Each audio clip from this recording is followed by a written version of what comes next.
Some parents protect their children from monsters. Mine convinced the whole town that I was one. I still remember the smell of burnt birthday candles and cheap grocery store frosting the night my life ended at 9 years old. It was December 14th, 2001, in a freezing little town outside Columbus, Ohio, and my mother had spent the entire week pretending she cared about my birthday. She hung silver streamers across the dining room, baked a chocolate cake from a boxed mix, and even let me wear the blue sweater she usually said was too nice for me. For one stupid little moment, I thought maybe things were finally changing. Maybe my mother was finally going to love me the way she loved my younger brother, Tyler. But families like mine only pretend to be normal when other people are watching. The second our relatives arrived, my mother transformed into the perfect suburban mom, smiling too hard, touching my shoulder like I belonged to her. I remember sitting quietly at the end of the table while snow fell outside the windows in thick white sheets. My father laughed with my uncle. My grandmother sliced pie in the kitchen. Everyone looked warm, safe, normal. Then everything changed in less than 30 seconds. Tyler knocked over one of the candles near the decorations, and part of the paper streamer caught fire. It wasn't some massive disaster. My uncle put it out with a dish towel almost immediately. Tyler only got a tiny burn on his hand. But my mother looked straight at me like I had personally destroyed her life. Her face twisted in a way I'd seen before during bad nights. Cold, sharp, almost hateful. Then she pointed at me in front of everyone and screamed, "Every bad thing that's happened to this family started when SHE was born." The room went completely silent. I remember my chest tightening so hard I couldn't breathe. My grandmother whispered my mother's name like she wanted her to stop, but nobody actually defended me. Nobody said she was wrong. My mother kept going. She said I brought darkness into the house. She said strange things always happened around me. She said God was punishing her through me. And the worst part? Some people at that table actually looked afraid of me. I was 9 years old. 9. My father didn't yell, didn't protect me. He just stared down at the floor while my mother dragged me upstairs by the wrist and shoved my backpack into my arms. I barely had time to put on my winter boots before she opened the front door and said words I still hear in my nightmares 21 years later. "If you care about this family at all, stay away from us." Snow hit my face the second the door slammed behind me. I stood there shaking on the porch in socks that were already soaking wet, staring at the only home I had ever known while shadows moved behind the curtains. Nobody came outside. Nobody stopped her. And as the lights inside that house turned off one by one, I realized something that changed me forever. My parents didn't think I was their daughter anymore. They thought I was a curse. The next morning, I learned something cruel about small towns in America. Secrets do not stay inside houses. They spread faster than winter wind. By sunrise, half the town already knew Linda Carter had thrown her daughter out. But somehow, by the time the story reached everyone else, I was the villain. I spent that first night hiding behind Miller's grocery store beside an old soda machine that rattled every few minutes. The temperature dropped below 20 degrees, and I wrapped my thin blue sweater around my knees trying to stop shaking. Every car that passed made me hope my father was coming back for me. He never did. Around 6 in the morning, Mrs. Patterson from the church found me sitting there half asleep. She looked shocked at first, then uncomfortable, like she regretted stopping. She asked where my parents were, and before I could answer, she quietly said, "Your mother already called Pastor Dean. She said you ran away after hurting your brother." Even at 9 years old, I realized something terrifying in that moment. My mother had prepared for this. She had already built the story before anyone heard mine. Mrs. Patterson drove me to the church shelter anyway, but people looked at me strangely the second I walked in. One volunteer whispered while staring directly at me. Another woman moved her purse closer when I sat nearby. I could feel it happening in real time. My mother had not only abandoned me, she had poisoned the town against me. A social worker named Karen arrived later that afternoon with a clipboard and tired eyes. She asked if my parents drank or hit me. I said no because back then I still thought protecting them somehow made me a good daughter.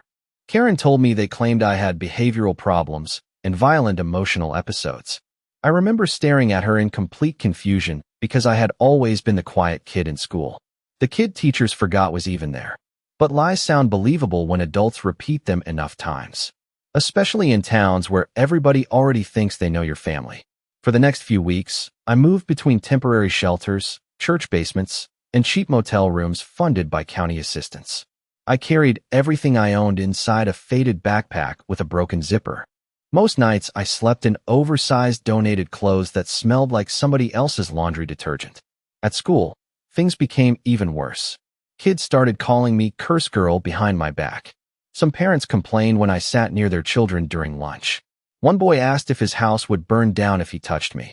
Teachers heard it and pretended not to. The humiliation slowly changed me.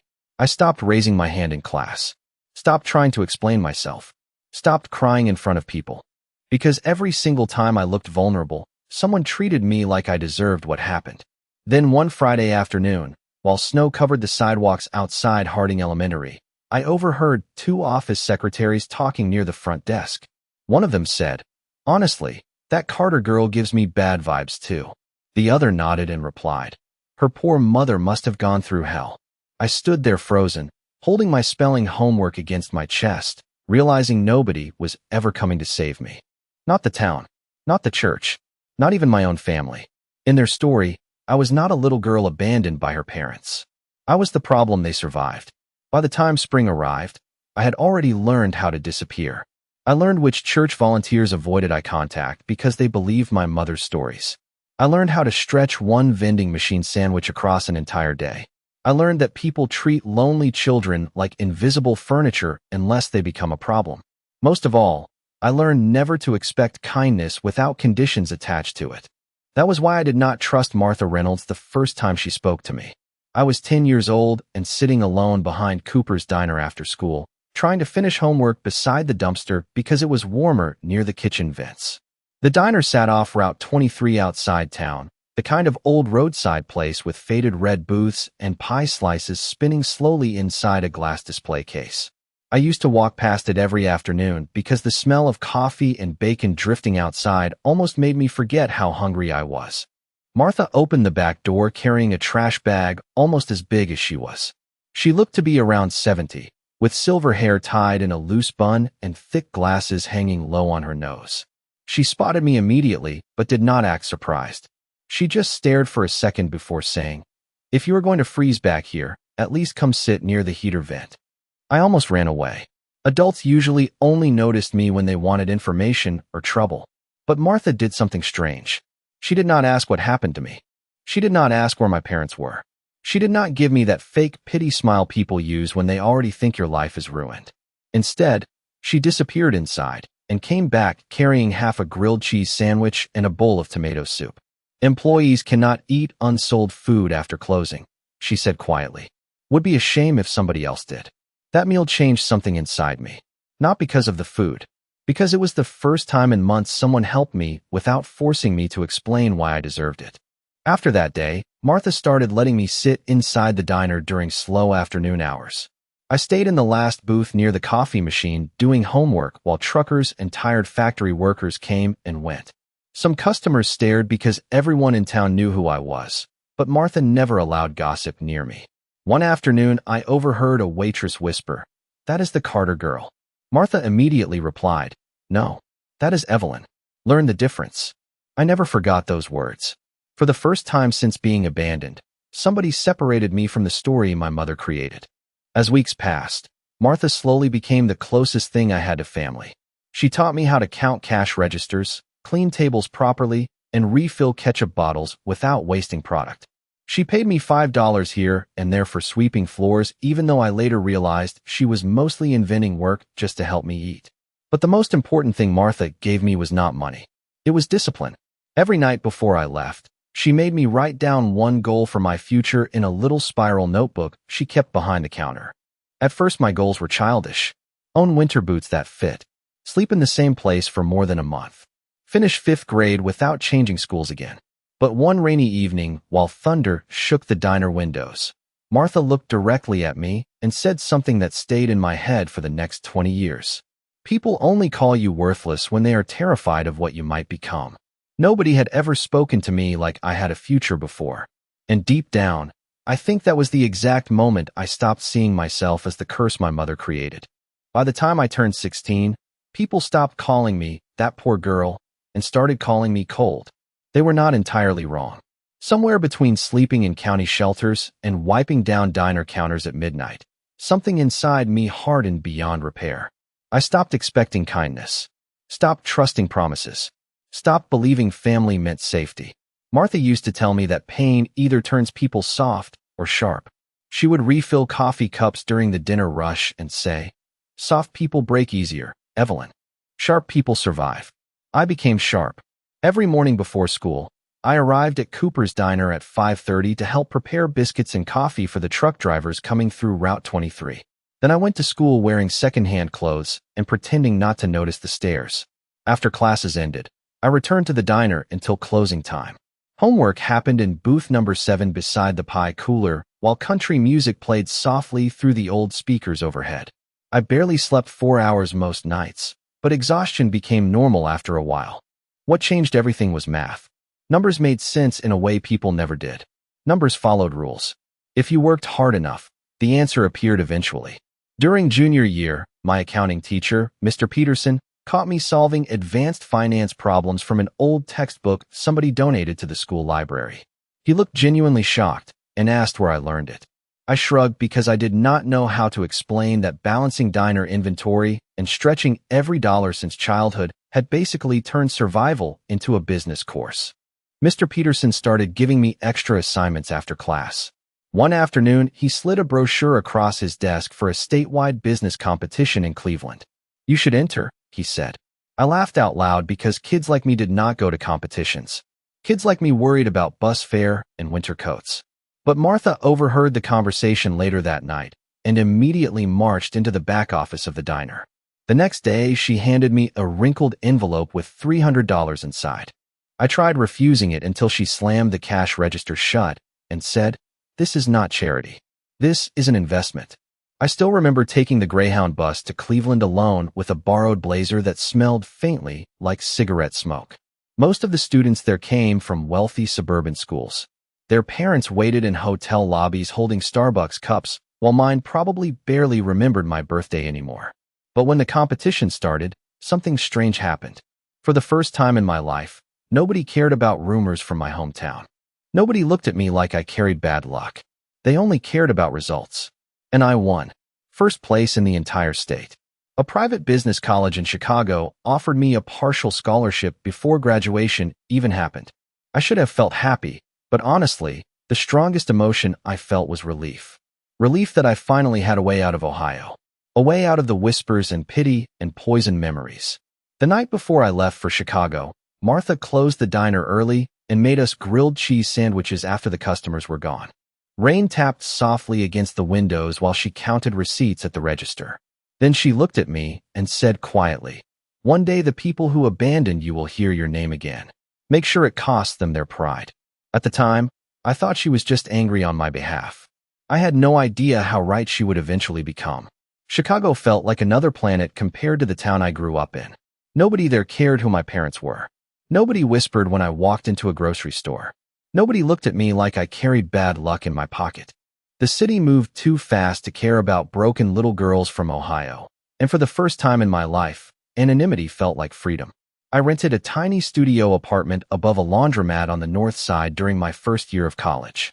The radiator barely worked in winter, and every time the train passed nearby, the dishes inside my cabinets rattled like an earthquake. But it was mine. Every inch of it. Nobody could throw me out again. I worked constantly. Morning classes, evening shifts at a shipping warehouse near Cicero Avenue, overnight bookkeeping work for a local trucking company on weekends. While other students spent Friday nights at bars or football games, I sat alone studying freight routes and business contracts. I discovered something during those years that changed my entire future. Most logistics companies were horribly inefficient. Deliveries arrived late. Inventory vanished. Small business owners lost thousands of dollars because nobody paid attention to details. But I paid attention to everything. Survival had trained me that way. By 24, I became operations manager for a regional transportation company. By 27, I launched my own logistics consulting firm using money I had saved for nearly a decade. Everybody thought I was insane. A woman with no family connections, no wealthy investors, and no safety net trying to compete in an industry dominated by older men in expensive suits. But they underestimated something important. People like me do not fear failure the same way normal people do. I had already survived abandonment, hunger, humiliation, and loneliness before finishing middle school. Losing money no longer scared me. Losing control did. So I built my company obsessively. I memorized shipping patterns across the Midwest. I answered client calls at 2 in the morning. I reviewed warehouse reports while eating takeout Chinese food alone at my desk after midnight. Years passed without vacations or relationships lasting more than a few months because deep down, I still did not know how to trust people enough to need them. Success came slowly at first, then all at once. A national retailer hired my firm to restructure distribution across 3 states. 6 months later, another contract followed. Then another. By the time I turned 30, Carter Logistics operated out of a glass office building downtown overlooking the Chicago River. The little girl sleeping behind grocery stores no longer existed. Or at least that was what I told myself. One Thursday morning in October, everything changed again. I was halfway through a live interview with a regional business network discussing women in supply chain leadership when the anchor smiled and said, "Your story is incredible, Evelyn. From foster care to building a multi-million-dollar company. That is the American dream." I smiled politely for the cameras while photographers snapped pictures under bright studio lights. But somewhere nearly 400 miles away in Ohio, people were hearing my name again for the first time in over 20 years. That same night, after the interview aired, my assistant knocked gently on my office door, holding a printed message slip. "This came through the main line 3 times today," she said carefully. The woman sounded emotional. I glanced down at the note casually at first. Then my entire body went cold. "Call her, Linda Carter. My mother." After 21 years of silence, she finally remembered I existed. I stared at the message slip for nearly a full minute before speaking. My assistant, Rachel, shifted awkwardly near the office door because she had never seen me look shaken before. Most people at Carter Logistics thought I was impossible to rattle. Clients called me calm under pressure. Competitors called me ruthless. Employees called me intimidating when they thought I could not hear them. But none of them knew there was still a frightened little girl somewhere inside me who froze every time she heard her mother's name. Rachel finally asked softly, "Do you want me to block the number?" I should have said yes immediately. 21 years without a phone call. 21 years without a birthday card, apology, or explanation. My mother had buried me emotionally before I even reached middle school. But curiosity is dangerous when it comes to people who hurt you. Part of me needed to know why now. Why after all these years? "If she calls again," I said carefully, "put it through." My mother did not call again. Instead, 2 days later, she appeared in person. It happened on a rainy Tuesday afternoon while I was reviewing contracts in the conference room overlooking the river. Rachel entered quietly and whispered, "There are 2 people downstairs asking for you." They refused to leave. I already knew before she said their names. The elevator ride to the lobby felt strangely unreal, like my body had separated from my mind. I kept expecting to wake up back in Ohio as a scared child sleeping behind a grocery store. But when the elevator doors opened, reality hit me all at once. My parents stood near the reception desk looking 20 years older than the people I remembered. My father's shoulders had collapsed inward like he spent years apologizing for existing. His hair was almost completely gray. My mother looked smaller somehow. Fragile even. Her expensive pride had been replaced with a wrinkled coat and nervous hands twisting an old leather purse strap. The moment she saw me, her eyes filled with tears so quickly it almost felt rehearsed. "Evelyn," she whispered like saying my name hurt her physically. I did not answer. I simply stared at them while memories crashed through my head all at once. Snow falling outside our old house. My mother screaming that I ruined everything. My father looking away instead of protecting me. 21 years collapsed into one suffocating moment inside that marble lobby. Finally, my father cleared his throat awkwardly and said, "You look successful." That was the first thing he chose to say to me after abandoning his child for 2 decades. Not "I am sorry." Not "we were wrong." Successful. Rachel glanced between us nervously before stepping away to give privacy none of us deserved. My mother started crying harder then. Real tears this time. "Your father is sick," she said quickly. "We lost the house last year after his surgery. Tyler moved to Arizona and barely speaks to us anymore." We did not know where else to go. There it was. The truth underneath the emotion. Need. They had not come because they missed me. They came because life finally became difficult for them. I asked the question quietly anyway. Why now? My mother looked genuinely stunned by it, as if she expected instant forgiveness simply because she appeared sad enough. We saw you on television, she admitted. We realized how wrong we were. But something about the way she avoided eye contact made my instincts sharpen immediately. Martha used to say that desperate people always reveal themselves in tiny details. My mother kept glancing around the lobby at the expensive furniture, the polished floors, the employees greeting me respectfully as they passed. She was not looking at her daughter. She was looking at what my money could do for her. And for the first time in my life, I realized something powerful. I was no longer afraid of them at all. Most people think revenge begins with anger. Mine began with curiosity. After my parents left the office that afternoon, I did not cry. I did not panic. I did not even feel particularly emotional. Instead, I started asking questions. Wealth teaches you something important about people. The moment money becomes involved, lies eventually leave a paper trail. 3 days after seeing my parents again, I hired a private investigator named Daniel Brooks who specialized in financial fraud and insurance cases. I told him I wanted everything connected to my family from the last 20 years. Property records, medical debt, bankruptcy filings, insurance claims, charity fundraising, everything. Daniel looked surprised, but professional enough not to ask questions. You expecting something specific? He asked during our meeting. I remembered the way my mother stared at the marble floors in my office lobby instead of looking me in the eyes. Then I remembered the tears that appeared almost too quickly when she mentioned money. Yes, I answered quietly. I think they are still lying. 2 weeks later, Daniel arrived at my penthouse carrying a thick folder that changed everything. Outside the windows, downtown Chicago glowed with cold November rain and blurred headlights. But inside my living room, the air suddenly felt impossible to breathe. Daniel spread documents across my dining table one by one while explaining everything carefully. Your father's medical debt is real, he admitted first. But that is not the interesting part. Then he handed me copies of local newspaper articles from Ohio dated almost 20 years earlier. My stomach dropped immediately when I saw my own childhood photo printed beside headlines about a missing troubled girl. According to the articles, my parents publicly claimed I disappeared after running away from home because of severe emotional problems. They gave interviews asking for community prayers. Local churches raised donation money, supposedly to help search efforts. My mother even appeared on regional television crying about her lost daughter. I sat frozen staring at the photographs while Daniel continued talking. They collected approximately $40,000 in donations over 3 years, he explained. Insurance records also show they received compensation after claiming emotional hardship connected to your disappearance. $40,000. My parents had made money from abandoning me. But the worst part came next.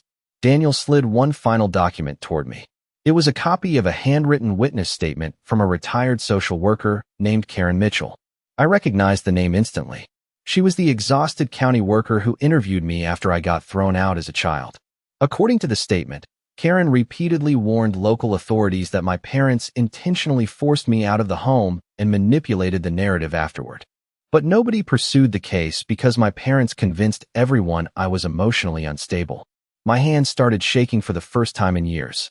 Not from sadness, from humiliation. While I spent childhood sleeping in shelters and surviving off diner leftovers, my parents built sympathy from my suffering.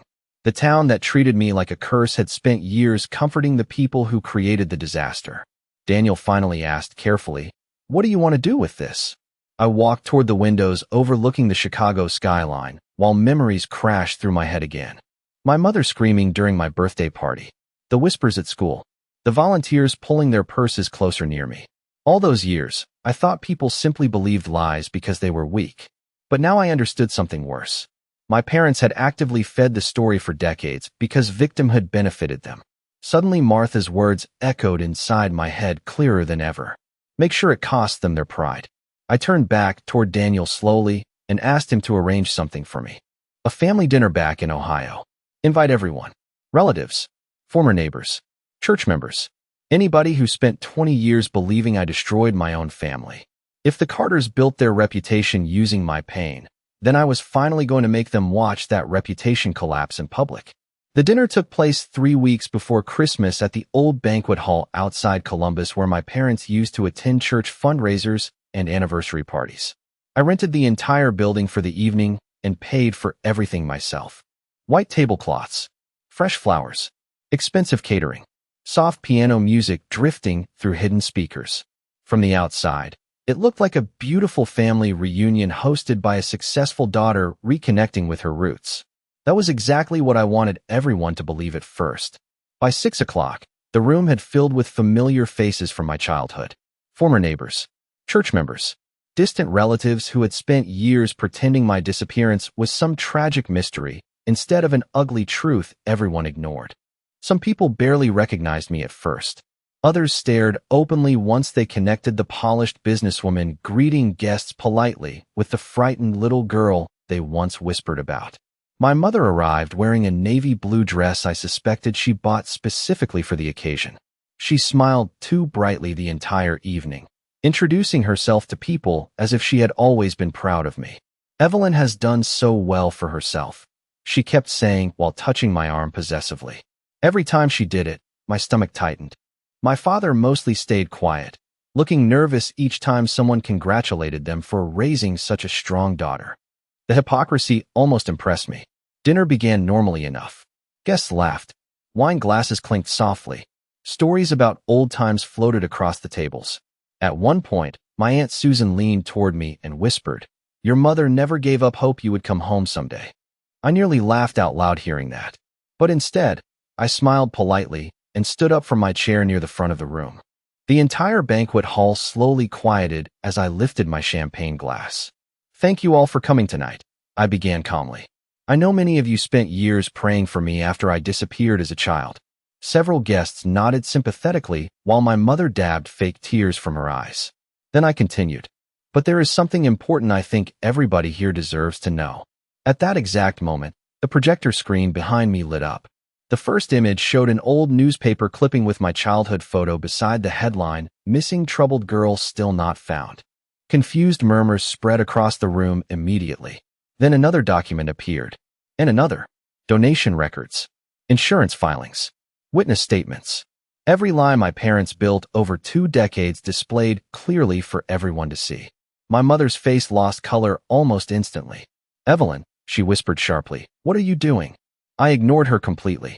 Instead, I read portions of Karen Mitchell's statement aloud describing how my parents intentionally forced me out and manipulated the community afterward.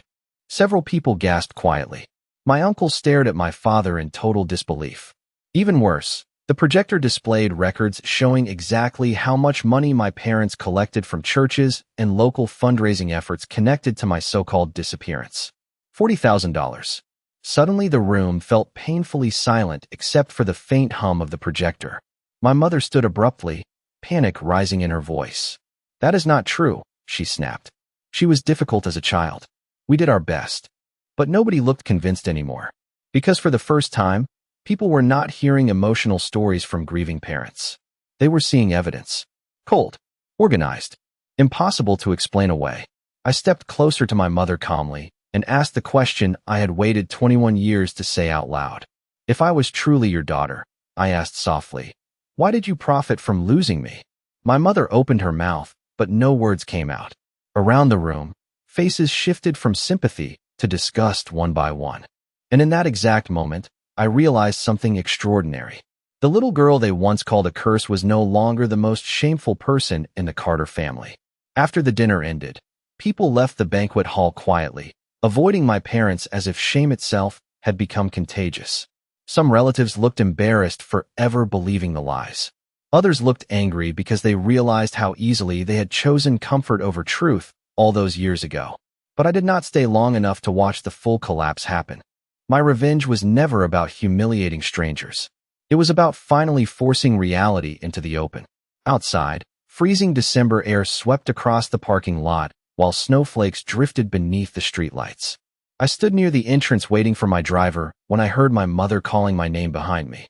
Her heels slipped slightly against the icy pavement as she hurried toward me with my father following several feet behind. Neither of them looked angry anymore. They looked exhausted. Smaller somehow. My mother stopped in front of me, breathing hard, mascara smudged beneath watery eyes. "How could you do this to us?" she whispered. For a second, I almost laughed at the question. After everything they had done, She still believed she was the victim. Do what? I asked calmly. Tell the truth. She opened her mouth again, but my father interrupted quietly. Linda, stop. It was the first time in my entire life I had ever seen him challenge her directly. He looked older than I remembered from even a few weeks earlier, like the weight of public humiliation had finally crushed whatever pride he still carried. Snow collected slowly on the shoulders of his worn brown coat while he stared at me with tired eyes. You owe her an apology, he said softly to my mother. She looked stunned, truly stunned, as if the idea had never occurred to her before that she might actually owe me something. But even then, she could not fully do it. We made mistakes, she murmured carefully. Mistakes. Such a small word for destroying a child's life. I realized then that closure does not always arrive wrapped in perfect apologies or dramatic redemption. Sometimes people remain emotionally broken long after the damage is done. And honestly, that stopped mattering to me. I reached into my purse and handed my father a sealed envelope. He frowned in confusion before opening it carefully beneath the parking lot lights. Inside was confirmation that every remaining dollar of his medical debt had been paid in full anonymously through a children's advocacy foundation based in Chicago. My mother looked up immediately, shocked. You paid this? She asked. Why? I looked directly at her for the final time and answered honestly. Because I refused to become the kind of person you were. Tears filled my father's eyes then, but my mother still looked confused, almost offended that compassion could exist without conditions attached to it. She probably expected me to demand love in exchange for helping them, but I did not want their love anymore. I had spent 21 years building a life strong enough to survive without it. My driver pulled the car toward the curb while snow continued falling softly around us. Before leaving, I turned back one last time and said the words I think I had carried inside me since childhood. You do not get to abandon a child and call yourself family later just because she became successful. Neither of them answered. They simply stood there beneath the streetlights looking like strangers I used to know. As the car pulled away from the banquet hall, I watched them grow smaller through the window until the snowfall swallowed them completely. And somewhere during that long drive back to Chicago, I realized something unexpected. The greatest revenge was never becoming rich. It was surviving long enough to no longer need the people who once convinced me I was worthless.